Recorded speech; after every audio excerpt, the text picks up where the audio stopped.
We're back. We're looking at plays. We're looking at viewer-submitted plays today. How many plays? You know it. 5 plays. Stick around.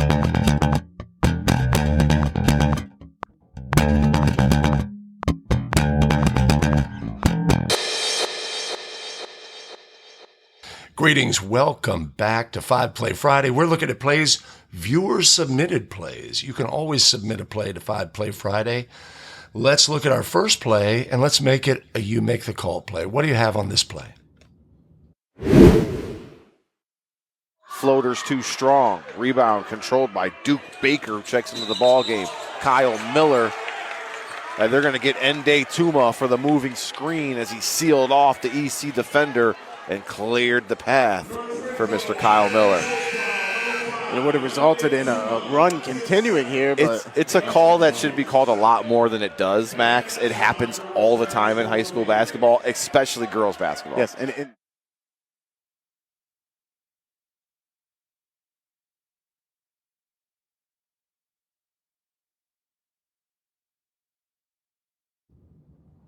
Illegal screen ruled on this play. Is that your ruling? Is that what you have on this play? Not a play you see every day. We've got our announcers saying we need to have more whistles on this play. What do you have on play number 1? Put your ruling down below and stick around to the end of the video. We'll definitely talk about all of the things on play number 1. All right, next play.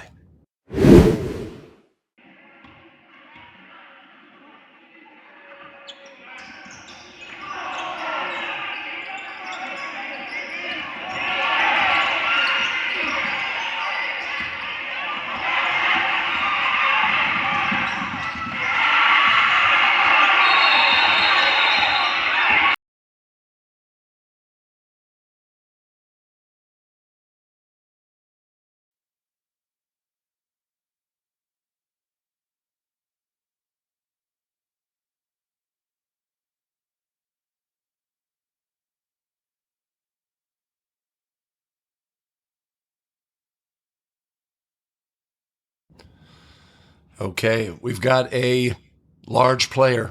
He understands the power of his body. We've got a play. Let's take a look. I don't know about possible strip there. Possible travel. None of that is relevant. And our very large offensive lineman player, I'm sure he's on scholarship to a D1 school, uses his body to drive a smaller player to the ground in a close proximity with the wall. And our officials get together to talk about the situation. Spend a bit of time talking about this. We see that our head coach is involved, or our offended head coach is involved in the discussion. Not something that we need to have. Great job by our center official when our old lead, new trail does not stop play in this instance. Good job from our center official coming in and saying, no, wait a minute, that is a play that we need to penalize, right? So what's our thinking in this situation? What do we know is true? This is dead ball contact, right? Ball goes in the basket. The ball is dead, right? That makes our decision-making here very simple about what we have. In this instance, this dead ball contact should result in an intentional technical foul. Any player or eligible substitute may attempt the free throws and then a division line throw-in opposite the table. Very straightforward. For some reason, our calling official on this play fights to have an end line throw-in. Not sure why. But right, the action of this player on this play, even though there's nothing they just utilize the power in their body to drive a player to the floor. In this instance, the only question here is whether it's an intentional technical or a flagrant technical. I like the intentional technical on this ruling. I like it. What did you have? Put your down below. And again, this is a viewer-submitted play. You could submit your play at abetterofficial.com/submitplays.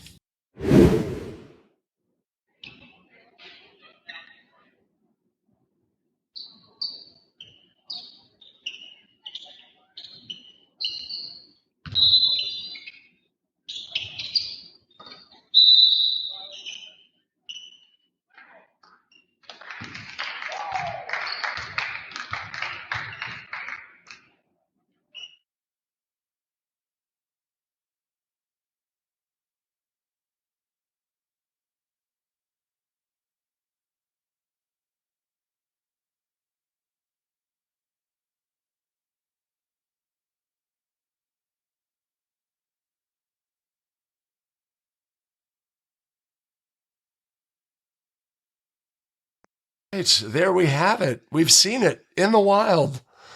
Right? Our U1 in this instance rules a jump ball violation. Is this a violation? Yes, it is. It's not a common violation, right? Our jumpers may only contact the basketball a maximum of twice. If they contact it a third time, which they did in this instance, it is a jump ball violation. It's great to see this play in the wild. This is properly ruled. If the U1 properly starts the clock in this instance, we're a little out of position. We make the ruling, and then we have our Keystone Cops moment. Own it, man. Own it. In these instances where we're not, wait, who's going away? Where's the throw in, etc.? We act confused. Just own it. We're going to be confused. This is not a common scenario. Let's just fill in, get some balance as a crew, and get the game going again, right? In the end, the throw-in should have been at the 28-foot line for a front court throw-in, but we have successfully gotten the game going. In this instance, when the ball is put at the disposal of the thrower for the resulting throw-in, the arrow would be set towards white. In this instance, touched it once, touched it twice, touched it yet again. Properly ruled. Good to see it in the wild. Now we have it on film. The jumper touches more than twice.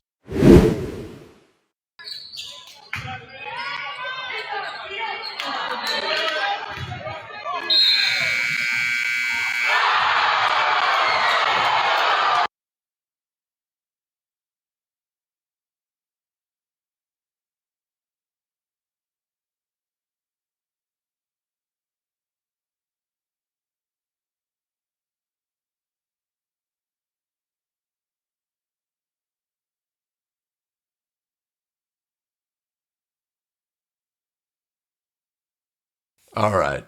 Our last second shot, traveling violation ruled. Was this a travel on this play? In my judgment, no, it was not. Do we need to find a travel in this instance?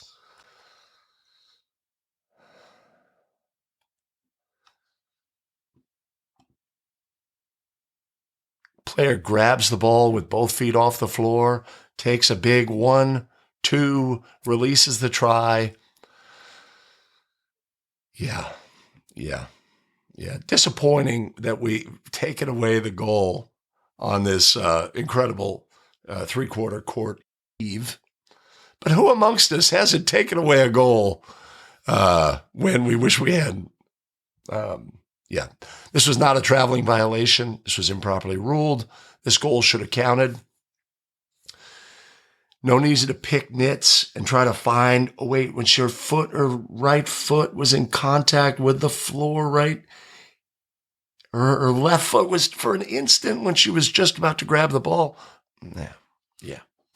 That's not a travel, man. That's not a travel. Don't take away the goal. Oh, no.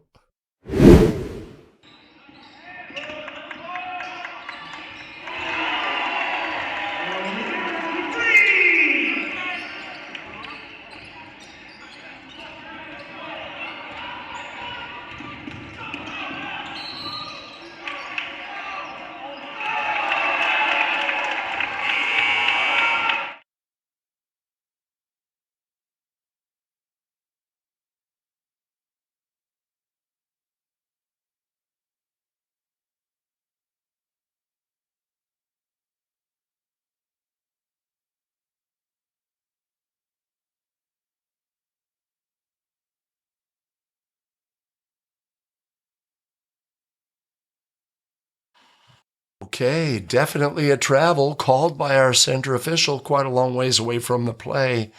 Is there anything else going on this play? Did we miss something on this play? Yeah, we did. Right, so blue 5 here, 2 hands in the back, shoves their opponent to the floor. No call on this play. One of the things in transition we can get hung up on is being so focused on the ball handler and not defenders on a play.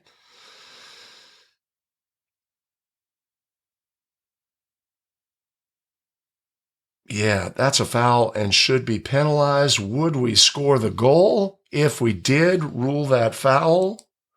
Had the player begun their habitual throwing motion when the foul occurred? Let's take a look. That would be important to come up with on this play. No, there's our shove.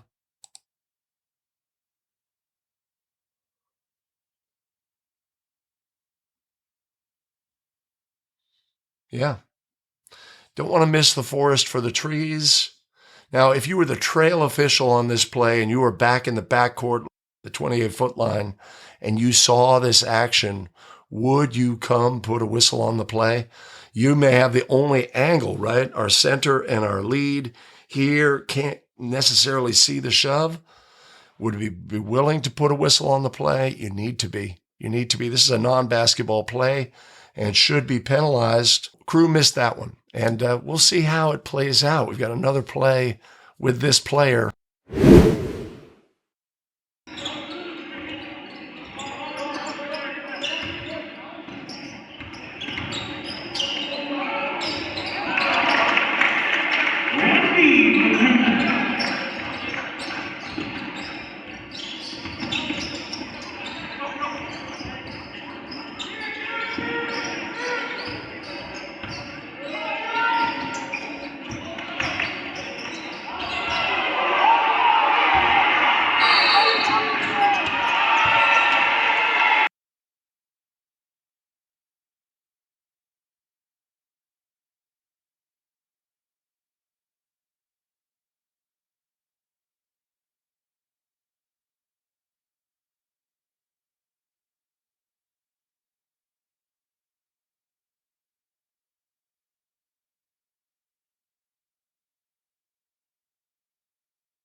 All right, I'm going to cut that short.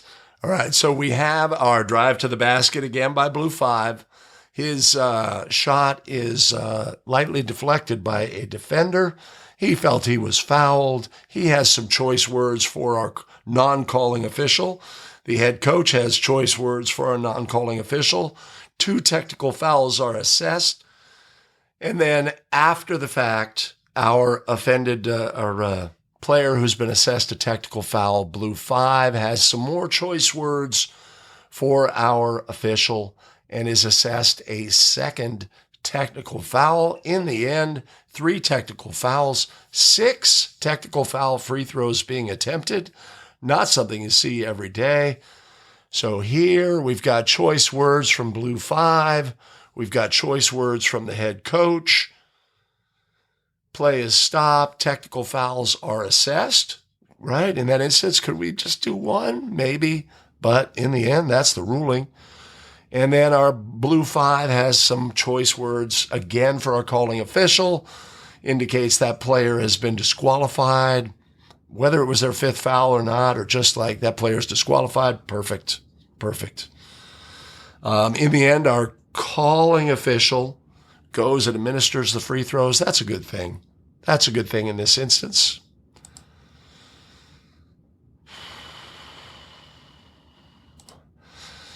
Mike would have gone held ball. Was there any, a team down 20 midway 4th period? Do they get the sympathy foul here? Come on, ref. Do we get the sympathy foul? Try to cut off the head of their snake, and he certainly is. Ingebrigtsen, he's 6'3". being guarded by Teets, who's 5'11". Saw a lot of that high ball screen action from Sioux Valley yesterday.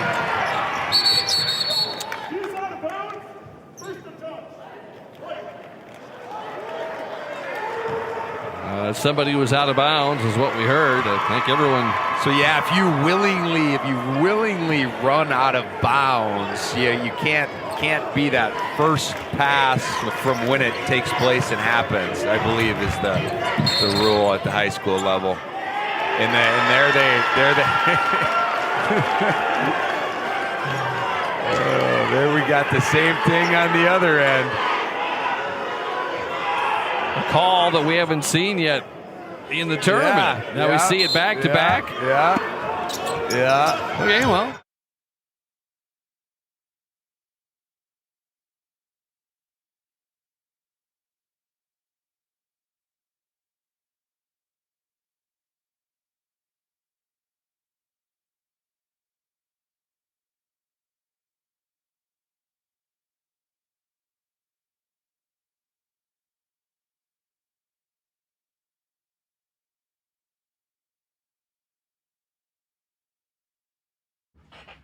Okay, a twofer.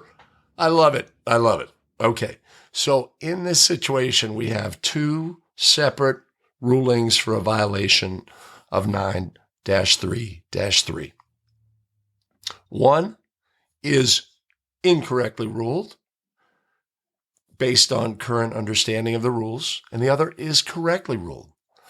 What is the difference between these two plays?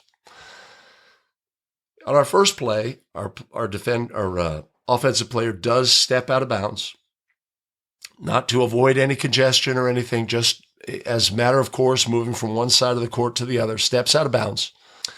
And then ultimately, they are first to touch the basketball upon returning, right?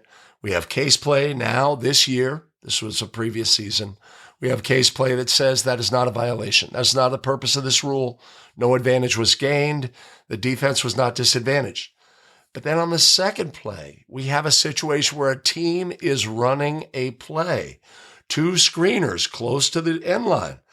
Player is going to run off those screens, right? They're trying to take advantage of the limited space, and that player runs out of bounds and returns to the court and is the first to touch the basketball. That was the design of the play, and that play is properly ruled. So it's great to see with these two plays juxtaposed against one another, right? One is an incorrect ruling, one is a correct ruling.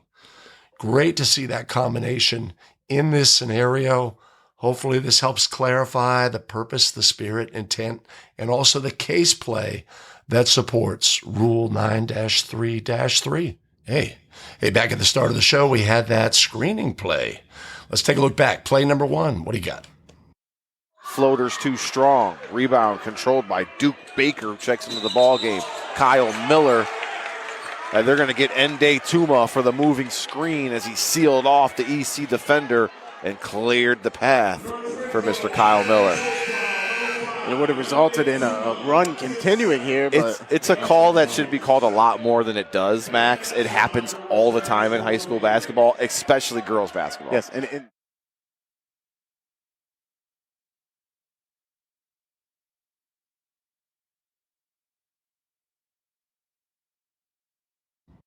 All right, transition play, screening action. What do we have on this play, right? So many people see this play and they say, well, that screener is obviously impeding the progress of the defender by their actions. Yes, they are. That is the purpose of screening, is to impede the progress of a defender. Now, the question is, does this player do this legally? Now, of course, we know that every player is entitled to their place on the floor if they get there first. And we also know that screening rules, there are many screening rules.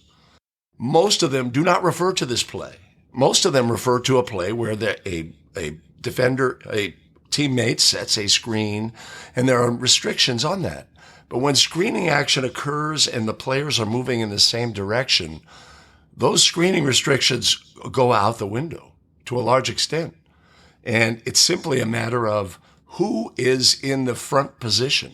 If you got to the front position legally, you're legal. You're legal. Now, we've got a player here who extends their arms, right? But there's no illegal contact with their arms on this play, right? The defender actually, causes contact with our screener, causing them to stumble a little bit and move to their left on this play. I do not see illegal contact on this play, right? We see a player who extends their arms in. They'd be liable for a foul if they were to hold the defender in this instance, but that's not what occurs. So I have a legal play on this one, right? Restrictions on screening in this instance are very different than most situations where we have screening action. A way I like to explain it or think about it is if we have a throw-in, right? A designated spot throw-in, we're administering a throw-in. Everything is very clear what this player's restriction are, this player's restriction, et cetera, right? It's all very clear. Screening action as a rule, all very clear. But in this instance, it's less clear or it's less defined, right? So it's similar to after a scored goal where we have multiple players. We have defensive players, offensive players, out of bounds, trying to return to the game, right? We can have things that happen in that situation that are very different. So screening action on this play, in my judgment, legal. Hey, a special shout out to our show supporters. Much appreciated, much love. You want to support the show? You can always do it at abetterofficial.com/coffee. As always, we have additional video content available for you here. Make your choice and choose wisely. We'll see you in the very next video. Take care, everybody.